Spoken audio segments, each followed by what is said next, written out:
വൈക്കം ഉദയനാപുരം ഗോശാല ശ്രീകൃഷ്ണസ്വാമി ക്ഷേത്രത്തിലെയും കുഴിപ്പറമ്പിൽ ഭദ്രകാളി ക്ഷേത്രത്തിലും മകരഭരണി മഹോത്സവത്തോടനുബന്ധിച്ച് നടത്തിയ പൊങ്കാല സമർപ്പണം ഭക്തി നിർഭരമായി.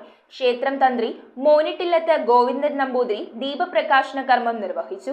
കേരള ക്ഷേത്ര സംരക്ഷണ സമിതിയുടെ വൈക്കം ഉദയനാപുരം ഗോശാല ശ്രീകൃഷ്ണസ്വാമി ക്ഷേത്രത്തിലെയും കുഴിപ്പറമ്പിൽ ഭദ്രകാളി ക്ഷേത്രത്തിലും മകരഭരണി മഹോത്സവത്തോടനുബന്ധിച്ചാണ് പൊങ്കാല സമർപ്പണം നടത്തിയത്. ഭക്തി നിർഭരമായ ചടങ്ങുകളോടെ നടത്തിയ പൊങ്കാല സമർപ്പണത്തിൽ ക്ഷേത്രം തന്ത്രി മോനാട്ടില്ലത്ത് ഗോവിന്ദൻ നമ്പൂതിരി ദീപപ്രകാശനം നിർവഹിച്ചു. ഗോശാല ശ്രീകൃഷ്ണസ്വാമി ക്ഷേത്രത്തിലെയും കുഴിപ്പറമ്പിൽ ഭദ്രകാളി ക്ഷേത്രത്തിന്റെയും മുൻവശത്തെ വീതിയിലും ഉദയനാപുരം ശ്രീ സുബ്രഹ്മണ്യ സ്വാമി ക്ഷേത്രത്തിന്റെ തെക്കേ നട മുതൽ അലങ്കാര ഗോപുരം വരെ പാതയോരത്ത് ഇരുവശത്തുമായി വ്രതശുദ്ധിയോടെ എത്തിയ 300-ലധികം വനിതകൾ അടുപ്പുകൂട്ടി പൊങ്കാലയിട്ടു. ക്ഷേത്രം ഉത്സവ ചടങ്ങുകൾക്ക് തന്ത്രി ബ്രഹ്മശ്രീ മോനാട്ടില്ലത്ത് കൃഷ്ണൻ നമ്പൂതിരി, മേൽശാന്തി രാധാകൃഷ്ണൻ പോറ്റി, ക്ഷേത്രം രക്ഷാധികാരി ചന്ദ്രശേഖരൻ, ക്ഷേത്രം Devaswom president C Shaji, secretary MV Sanil, treasurer G Sreeraj തുടങ്ങിയവർ ചടങ്ങുകൾക്ക് നേതൃത്വം നൽകി. ഗോശാല ക്ഷേത്രത്തിലെ മകരഭരണി മഹോത്സവത്തോടനുബന്ധിച്ച് നടന്നുവരുന്ന പൊങ്കാലയാണിത്.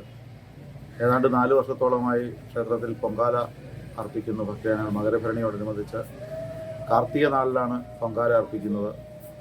ആദ്യമൊക്കെ ഏതാണ്ട് 100-180 പൊങ്കാലയോളമാണ് വന്നിരുന്നത്. ഇന്നത് ഏതാണ്ട് 300-നടുത്ത് പൊങ്കാല എത്തിയിട്ടുണ്ട്.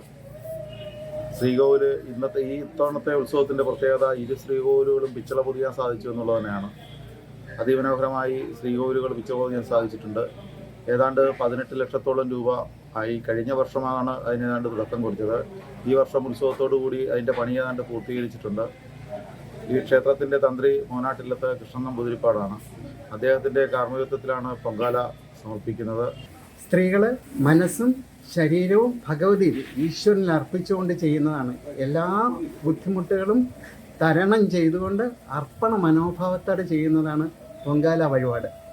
ഇതിലൂടെ മനസ്സിന് ശാന്തി, കുടുംബത്തിന് ഐശ്വര്യം, നാടിന് സമൃദ്ധി, സമ്പത്തും ഉണ്ടാകും. News bureau, Vaikom. Kopparambil ayurvedic hospital and research centre. ഉഴിച്ചിൽ, lumbar spondylitis, cervical spondylitis, disc bulging കൊണ്ടുണ്ടാവുന്ന ബുദ്ധിമുട്ടുകൾ എന്നിവ ചികിത്സിക്കാൻ വിദഗ്ധരായ ഡോക്ടർമാർ. Kopparambil ayurvedic hospital and research centre.